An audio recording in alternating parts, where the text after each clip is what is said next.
네, 오늘의 정치권 이슈 국민의힘 성일종 의원, 더불어민주당 김성환 의원과 함께해 보겠습니다. 어서 오십시오. 안녕하세요. 네, 안녕하십니까? 먼저 다음 달 3일 공포 여부 결정 시한을 앞두고 이태원 특별법 제2 요구안이 국무회의를 통과했습니다. 이제는 윤석열 대통령의 재가만 남은 상황인데 오늘 아침 한덕수 국무총리의 국무회의 발언부터 먼저 들어보시죠. 이태원 참사는 유가족과 피해자 그리고 우리 사회 전체에 큰 상처를 남겼습니다. 그렇다고 하여 참사로 인한 아픔이 정쟁이나 위헌의 소지를 정당화하는 수단이 될 수는 없습니다. 헌법적 가치를 수호해야 할 의무가 있는 정부로서는 이번 특별법안을 그대로 공포해야 하는지 심사숙고할 수밖에 없습니다. 진정으로 유가족과 피해자 그리고 우리 사회의 상처를 치유하고 재발 방지에 기여할 수 있는 특별법이 제정된다면 정부도 적극 수용할 것입니다. 이러한 취지에서 여야 간의 특별 법안의 문제가 되는 조문에 대해 다시 한번 충분히 논의해 주시기를 요청드립니다. 지금 국민의힘에서도 애초에 여야 합의 없이 처리됐다 이런 입장에서 대통령 거부권 행사를 해야 된다는 입장이시죠? 그렇습니다. 이 법안은 민주당이 대통령의 거부권을 행사하도록 만들어진 선거 전략상 낸 법안입니다. 예. 그래서 이런 법안 낼 때는 여야가 충분히 협의를 할 수가 있잖아요. 예. 저희가 안 하겠다는 게 아니에요. 오늘 아침에 윤재욱 원내대표가 얘기를 했듯이 협의를 해서 정말로 필요하게 꼭 중요한 거, 정말 피해자들한테 보상이라든가 여러 가지 측면에서 이러한 법안을 충분히 협의해서 내자고 하는 거잖아요. 그런데 예. 이 법안에 봐보면 지금 영장주의 원칙에 위반을 하고 과도한 이러한 기본권 침해의 소지가 있습니다. 그리고 공공성, 공정성이나 또 중립성을 회할 수 있는 이러한 것들이 들어가 있잖아요. 여야가 절반씩 내지만 국회의장이 또 요청을 해가지고 하는 그렇게 되면은 11명 중 7명은 7명이 민주당 성향이 될 수가 있다고 하는 것이죠. 네. 그래서 이러한 부분들을 객관적 담보를 요청을 한 것이죠. 근데 이거를 민주당이 요청을 안 해서 거부를 해버린 거예요. 물론 국회의장이 이거에 대해서 중지안을 냈지만 국회의장도 사실 민주당 출신 아닙니까? 그러다가 보니 이 영장권에 대한 기본적 그 권리가 있는 것이거든요. 그래서 이러한 부분을 좀 중립적으로 담보할 수 있도록 여야 간에 협상을 하자 그랬는데 야당이 이걸 안 받은 것이지요. 예, 근데 이제 특별법 말고 일각에서는 뭐 서울경찰청장도 기소가 됐고 하니까 지금 어찌됐든 원인 규명에 대해서는 조금 더 재판 결과나 뭐 재판에 대한 또 진행 상황을 좀 지켜보자 이런 의견들도 나오는 것 같거든요.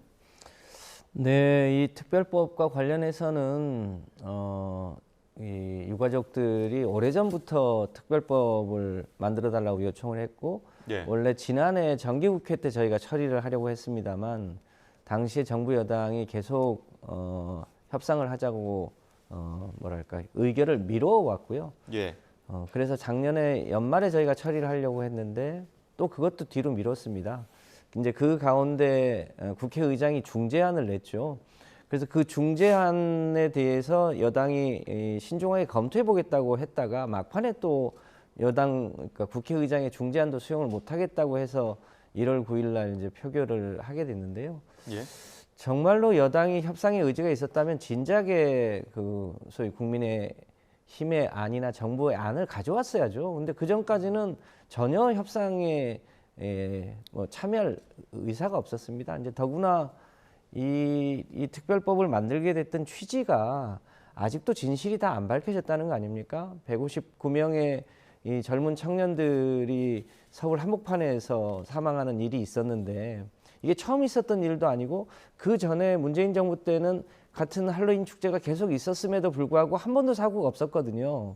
그런데 이제 그 유가족들이나 일반 시민들은 그 직전에 윤석열 정부가 마약 집중단속을 하라고 하는 지시가 있었고 당시에 한동훈 법무부 장관이 마약과의 전쟁을 선포했고 그 할로윈 축제 때 정복 경찰들은 보이지 않고 사복 마약을 단속하는 사복 경찰들만 투입돼 있다가 사고가 나니까 이제 단속을 못한 거거든요. 그러면 정복을 투입을 했어야 되는 시기에 마약 단속을 위해서 정복을 투입하지 않고 사복 경찰만 투입했다가 사고가 난 거 아니냐. 그러면 이 사고와 마약 단속하고는 어떤 관계가 있느냐. 이런 부분에 대한 의혹이 아직 다 풀리지 않았단 말이죠. 근데 그런 것을 다 해결하지 않은 채로 진실은 여전히 뭐랄까 오리무중인 상태로 일종의 뭐 피해자 치유하겠다 이런 식으로 접근하는 것은 유가족의 취지를 너무도 무시하는 행태 아닌가 이런 느낌이 있습니다. 저는 김성환 의장님 말씀에 동의할 수가 없습니다.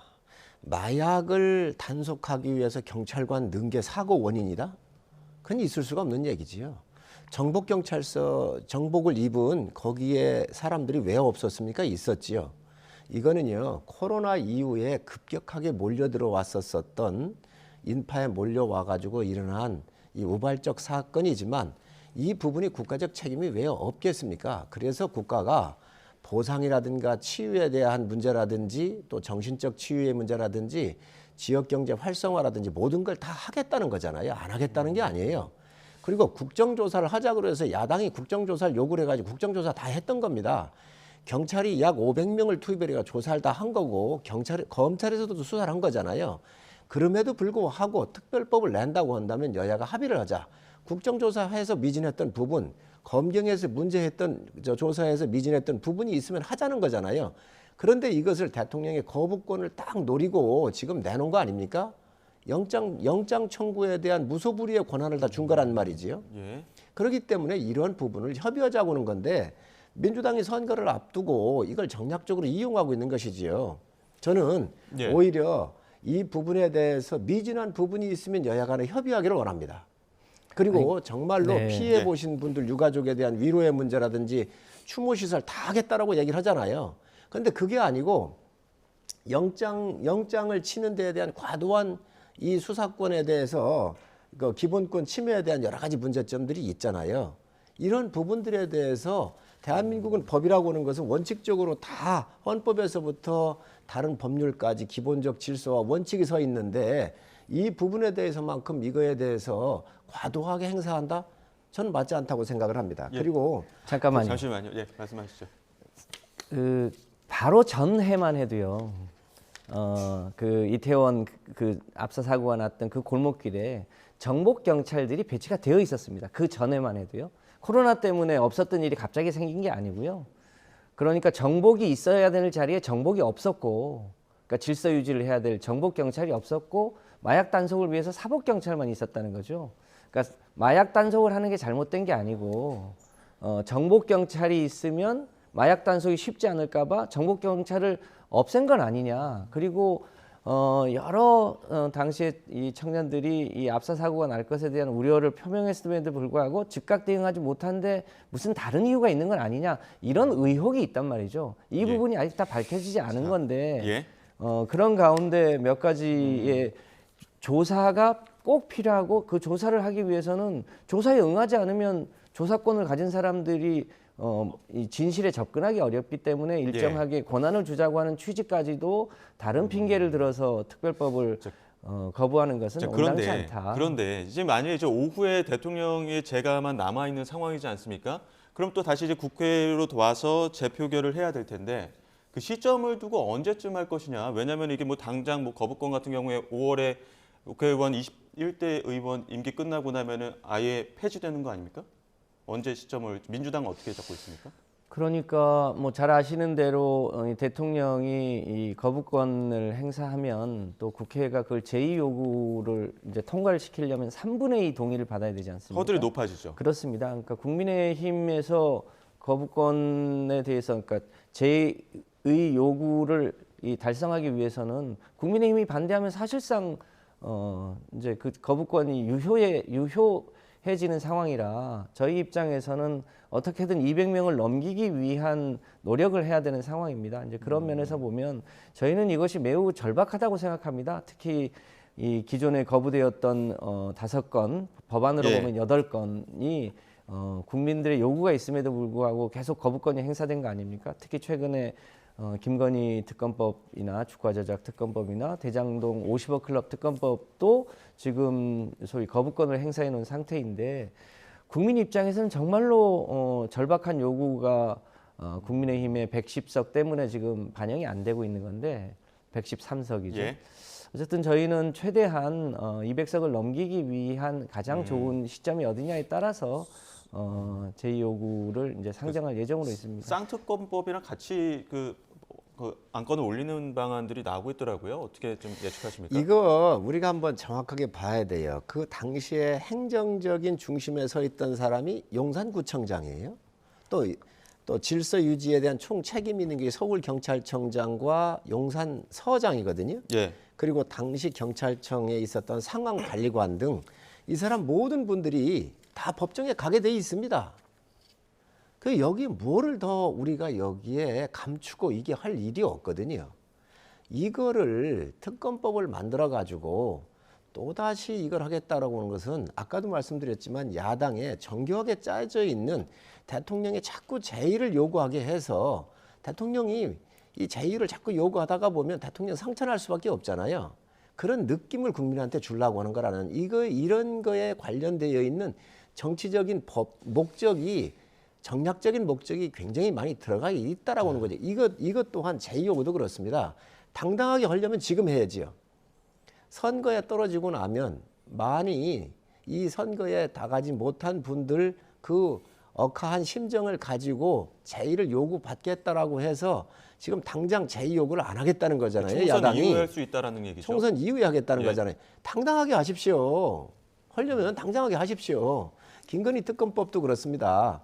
뭐 여기 상황 주제하고는 관련이 없는 것이지만 김건희 특검법도 아니 민주당 정권에 의해서 다 조사했던 거 아닙니까? 예. 그것도 여기에 다 맞춰가지고 이 4월 10일 총선에 맞춰져 있는 민주당 표 그것도, 예. 정말 제의를 요구하게 만드는 그 중심에 딱 그렇게 맞춰졌다는 거죠. 예, 글로 가면 또 이야기가 길어지기 때문에 네. 주제를 좀 바꿔보겠습니다. 어제 윤석열 대통령과 한동훈 비대위원장 비공개 오찬 회동을 했고 한 2시간 반 정도 함께했다고 하는데 먼저 한 위원장이 오늘 출근길에 관련 질의에 답을 했습니다. 이야기 한번 들어보시죠. 이렇게 말씀드리겠습니다. 대통령님과 저와의 관계가 중요한 게 아니고 대통령님과 제가 힘을 합쳐서 국민과 이 나라를 위해서 뭘 할 수 있는지 뭘 할지가 전 중요하다고 생각합니다. 그게 결국 민생이고 저는 그거에 집중하겠다는 말씀드립니다. 저는 제가 그 부분에 대해서는 제 입장을 분명히 말씀드렸다. 이 정도로 말씀드렸어요. 갈등의 어떤 불씨는 남아있다, 뇌관은 살아있다 이런 이야기를 많이 했었는데 어제 만남으로 좀 다시 한번 갈등이 좀 봉합이 됐다 이렇게 보십니까? 그러면요. 그 큰 주제에서야 민생만큼 중요한 게 없잖아요. 그렇기 네. 때문에 당도, 대통령실도, 정부도 대의적인 측면에서 민생에 집중하자라고 하는 거에 다 맞춰진 것이고요. 지금 이 부분은 이제 당과 대통령실에 대한 수직적 관계에서 수평적 관계로 가다가 보니 때로는 충돌하는 게 정상 아닙니까? 그리고 당의 의견은 비교적 민생과 국민의 소리를 전달하는 게 당입니다. 그 대통령실은 정부를 대표해서 일을 하고 있는데 때로는 충돌도 하고 때로는 민생의 목소리를 정확하게 전달하다가 보면 보는 시각이 틀릴 수도 있는데 이게 갈등처럼 비춰지는 거가 더 오히려 이상한 것이지요. 예. 지금 옛날에는 수직적 관계였다고 한다면 지금은 수평적 관계에서 당연히 약간의 잡음 나오는 것이 국민한테는 필요하다고 보여집니다. 근데 이제 때로는 충돌도 있을 수 있다. 수평적 관계이기 때문에 이런 말씀하셨지만 그 충돌하는 지점이 여전히 살아있기 때문에 그 김건희 여사 문제라든지 공천 혹은 김경률 비대위원 문제에 대해서라도 다른 이야기가 없었을까요?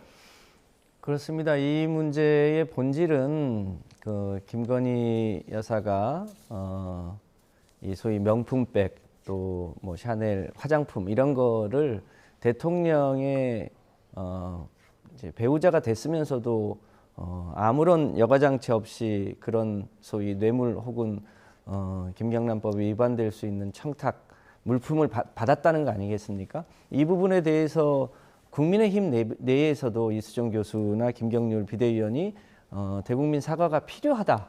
그리고 심지어 그걸 이제 마리 앙뚜아네트에 비교하는 일까지 있으니까 이제 소위 이 용산과 윤석열 대통령의 배우자 김건희 여사가 이제 소위 화를 냈다는 건데 그 과정에서 이것이 처리되는 게 명확하게 사과하거나 돌려주거나 이런 과정 없이 지금 봉합한다고 하는 것은 사실상 김건희 여사가 이번 과정에서 얼마나 성역인지, 얼마나 이 권력에서 힘이 센지를 여실하게 보여주는 사건이다, 이렇게 예. 보여지는 측면이 있습니다. 네, 이제 그런 네. 면에서 여전히 소위 본질적인 문제가 감춰진 채 이 봉합되었다는 것은 언젠가 다시 그 봉합의 실이 풀리면 다시 아마 폭발하지 않을까 싶습니다. 그 부분과 관련해서 윤 대통령이 설 연휴 전후로 해서 뭐 대담을 통해서든 입장을 좀 표명할 가능성이 있다, 이런 이야기도 나오는데 어느 정도쯤 입장을 표명해야 된다고 보십니까? 이 문제는 그렇습니다. 이게 함정적으로 접근한 거잖아요. 예? 김건희 여사가 15살 때 부친이 돌아가셨고 부친과 잘 안다라고 하는 성직자 출신의 한 목사가 종북주의자 아닙니까? 북한을 자기 집 드나들면서 이설주하고 사진을 찍고 다 이렇게 했던 사람 아니에요? 그 사람이 부친을 끌어들이고 오빠를 끌어들여 가지고 믿게 만든 다음에 서울의 소리라고는 아주 못된 이러한 언론 같지도 않은 이런 사람들하고 짜고 이 명품백을 들고 가서 그리고 김건희 여사를 만난 거잖아요. 그런 과정에서 이 본질을 우리가 봐야지. 지금 저는 민주당도 그렇습니다. 이 부분을 공격할 수 있다고 봐요. 공격한다 그러면요, 권양숙 여사 640만 불 받은 건 뭐라고 할 거예요? 또 김정숙 여사가 관용기를 타고 타지마을 여행을 가고 관봉권 돈이 나왔고 샤넬 옷이 저 명품을 입고 있었던 것들은 뭐라고 해명할 거예요? 그런 맥락에서 보면 김건희 여사를 저희가 두둔할 생각은 없습니다. 그렇지만 이러한 함정을 해놓고 이 함정을 해놓은 거에 대한 것들에 대한 법적 처벌이나 잘못됐다라고는 한마디 없이 명품백을 받았다라고는 이 부분만 얘기하는 거잖아요. 그런데 이걸 김건희 여사가 썼습니까? 안 썼잖아요. 그리고 이 부분에 대해서 김건희 여사가 이 부분을 가지고 나와가지고 쓰는 것을 포착해서 더 크게 터뜨리려고 하다가 특검법이 나오니까 이제 기다리지 못하다가 이걸 터친 거란 말이죠. 그럼 이 명품백 문제도 대통령실이 입장 발표를 하겠지. 어떻게 했는지, 보관을 했는지, 국고에 기속을 했는지, 이런 부분들에 대해서 절대로 민주당이 요구를 한번 하지를 안 해요. 그래놓고 받았다라고는 사실로만 선거적으로 이용을 하는데, 예. 저는 이거에 대해서 정치 공세를 한다고 한다면 좋습니다. 정치 공세 하십시오. 하면 전에 있었던 영부인들은 어떻게 할 거냐. 예, 그 이것도 전에까지 좀 얘기를 이야기가 해보셔라. 길어지기 때문에 전임 대통령의 부인으로 물타기 할 일이 아니고요. 지금 대통령이 집권한 이후에 그 김건희 여사의 여러 가지 행태들이 국민 입장에서 도저히 납득이 안 되는 게 많이 있지 않습니까? 실제로 김건희 주가 조작 사건이 검찰의 조사 결과 그 어머니하고 해서 23억의 수익을 봤다고 하는 게 검찰의 종합 결론이고, 그럼에도 불구하고 한 번도 조사받지 않았다는 것, 그리고 인수위 때부터 소위 양평 고속도로, 김건희 일가의 땅이 있는 양평 고속도로를 소위 이 노선을 바꾸려고 했던 그 시도들이 다 확인이 됐음에도 불구하고 자, 그 예. 본질적인 얘기들이 하나도 해결되지 않은 채로 최근에 명품백이 터진 거죠. 그래서 이렇게 소위 김건희 여사가 소위 성역화되는 것, 이것은 대한민국에서 이 헌법 11조, 대한민국은 특수계급을 인정하지 않는 나라임에도 불구하고 사실상 특수계급화되어 있고 성역화되어 있다. 이런 부분에 대해서 당연히 국민적 사과를 하고 수사를 받아야 됨에도 불구하고 예. 사과도 못하고 있는 이런 부분에 대한 국민의 분노가 매우 높다. 예. 이 부분을 좀 자, 국민의힘이 일단, 반성할 필요가 있다고 예, 봅니다. 저희가 지금 시간이 좀 부족하기 때문에 총선 이야기도 좀 하고 넘어가도록 하겠습니다. 이번 총선에서 서울 판세를 좌우할 핵심 전략 지역, 이른바 한강벨트로 불리는 중궁 성동구 이 지역이 굉장히 주목받고 있는데, 여야 막론하고 지금 이 지역 사수하기 위해서 여러 인사들의 출사표가 이어지고 있습니다. 특히나 윤희숙 전 국민의힘 의원 그리고 임종석 전 청와대 비서실장의 맞대결이 성사될지 정치권 이목이 집중되고 있는데요. 관련 인터뷰 내용 한번 들어보시죠. 임종석 전 실장이 어제 페이스북에다 또 글을 썼는데, 한동훈은 나라 경제를 망친 윤석열 정부의 사과부터 하고 경제를 입에 올리지 마라, 뭐 이런 글을 썼어요. 네. 근데 제가 보니까 그걸 뒷받침하는 그 얘기들이 숫자를 제대로 해석도 못하는 거예요. 어떻게 저런 사람이 비서실장을 했을까 싶을 정도로 기본적인 게 안 돼 있어요. 한동훈 위원장이 지금 임종석이 살리냐 윤희숙이 살리냐 했을 때는 자기 그 역할에 맞는 역량을 전혀 가지지 못한 세대가 586 세대라는 뜻입니다. 그걸 끝내야 되는 거죠. 한동훈 위원장이든 윤희숙 전 의원이든 군사구태타 세력한테는 그렇게 관대하면서 예. 그 당시에 어려움을 무릅쓰고 싸웠던 그 운동권이라는 사람들한테 운동권이라는 프레임을 씌워서 공격을 합니까? 지금 민주당의 50대 의원들이 상당수가 과거에 민주화 운동을 경험했죠. 그러나 그 이력만 가지고 지금 자리에 와 있는 게 아니잖아요. 그것 중에 잘못된 게 있으면 구체적으로 지적하면 될 일이지 예. 그 세대를 전부 묶어서 프레임을 씌우고 비난하고 중상모략하는 거는 구태 정치 중에 구태 정치죠. 경계하십시다. 예. 네, 먼저 성일종 의원님 어떻게 들으셨습니까? 임종석 실장이 나설 자리는 아니지요. 예? 그럼요. 임종석 전 비서실장이 어떻게 국회의원 출마할 수가 있겠습니까? 예. 우선 문재인 대통령 나라 망가뜨리는데 제일 앞장선 사람이잖아요. GDP 다 폭파할 때 제대로 보좌했습니까? 소득주도 성장 같은 거 할 때 제대로 했습니까? 통계 조작할 때 탈원전 할 때 제대로 했습니까? 아니 이렇게 하면서 민주화 운동의 뭐 핵심의 세력이기 때문에 자기가 대표성이 있다? 전 동의할 수가 없습니다. 저는 광주 민주화 운동에 대한 법안 이 처리할 때 제가 제일 앞장서서 공법단체로 다 올렸고 예산 지원 다 하고 했던 장본인입니다. 자, 그런데 지금 이런 한 시대를 이끌면서 문재인 정부의 실패한 정부로 만들어 놨었던 비서실장이 지금 국회의원 나오겠다? 두 번째, 울산시장 부정선거 사건의 주모자가 바로 저분이 한 분 중에 속해 있습니다. 황운하 법원에서 지금 현재 법원 판결 받았잖아요. 유죄 받았잖아요. 그런데 그 당시에 8개 부처가 대통령실에 청와대 8개 부처에 관련된 사람이 13사람인가가 기소가 된 사건 아닙니까? 그리고 지금 재수사 명령이 내려진 거 아닌가요? 예? 이거 방탄을 위해서 국회의원 나오는 것 같은데 정말 심판을 받아야 될 사람입니다. 그런 면에서 윤희숙 의원이 지금 출전을 했는데 윤희숙 의원은 경제 전문가입니다. 정말 국가를 위해서 일할 수 있는 전문 분야의 식견을 가지고 있는 뛰어난 학자예요. 이런 분이 나가겠다는 거잖아요. 그건 저는 여기 임종석 실장이 출전한다는 것 자체가 잘못됐다고 생각을 합니다. 김성원 의원 어떻게 들으셨습니까? 문재인 정부에 대한 이제 평가에 대해서 이제 나중에 역사가 조금 더 객관적으로 평가하겠습니다만 대체로는 대한민국의 국격을 소위 이 G7 수준까지 올려놓고 또 유엔에서도 공식적으로 저희 중진국에서 선진국으로 공식 인정을 한 게 문재인 정부 때 아니겠습니까? 이제 그런 면에서 보면 전반적으로 매우 잘했다는 평가가 있는데 다만 이제 부동산 가격이 당시에 좀 급등하면서 그것에 대한 평가가 좀 박한 측면이 있고 또 솔직하게 말씀드리면 당시에 이 윤석열 대통령을 검찰총장으로 임명한 것에 대한 부분에 대한 비판이 좀 있는 게 사실입니다. 전체적으로 보면 문재인 정부에 대한 평가는 저는 객관적으로는 잘했다 이렇게 생각합니다. 오히려 국민들이 지금 걱정하는 것은 윤석열 정부가 눈 떠보니 선진국이었던 대한민국을 지금 1년 7개월 만에 거의 후진국으로 다시 되돌려놨다는 것에 대한 뭐랄까 국민들의 걱정이 훨씬 많지 않습니까? 임종석 전 실장의 출전에 대해서는 어떻게 보십니까? 지금 아직 전략공천 지역이기 때문에 이 지역에 임종석 전 실장이 출마를 할 것인지 아직 좀 불투명한 상황이어서 당의 결정이 필요한 상황이잖아요. 그렇습니다. 이제 임종석 실장에 대한 평가는 조금 더 이제 깊이 당 지도부 차원에서 고민을 해봐야 되겠습니다만 개인적으로 보면 여러 가지 희생도 있었고 또 문재인 정부의 비서실장이라는 경력도 있었던 반면에 또 본인이 4년 전에는 또 불출마 선언도 한 적이 있었거든요. 이제 그런 점들을 감안해서 어떻게 하는 게 가장 적절한지에 대해서 가급적 빠른 시일 내에 저희 당 내에서 교통 정리가 필요한 상황으로 있습니다. 저는 김 의장님 말씀에 좀 반론을 제기할 게 있습니다. 국격을 윤석열 정부가 떨어뜨렸다고 얘기를 하는데 캠프 데이비드 같은 경우 가서 또 영국에 가서 대접받는 거 보시면 윤석열 정부가 대한민국 국격을 떨어뜨렸다는 말에 동의할 수가 없습니다.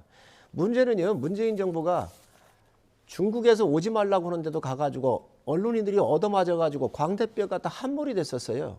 우리는 작은 봉우리, 중국은 큰 봉우리라고 그러면서 알아서 긴 정부입니다.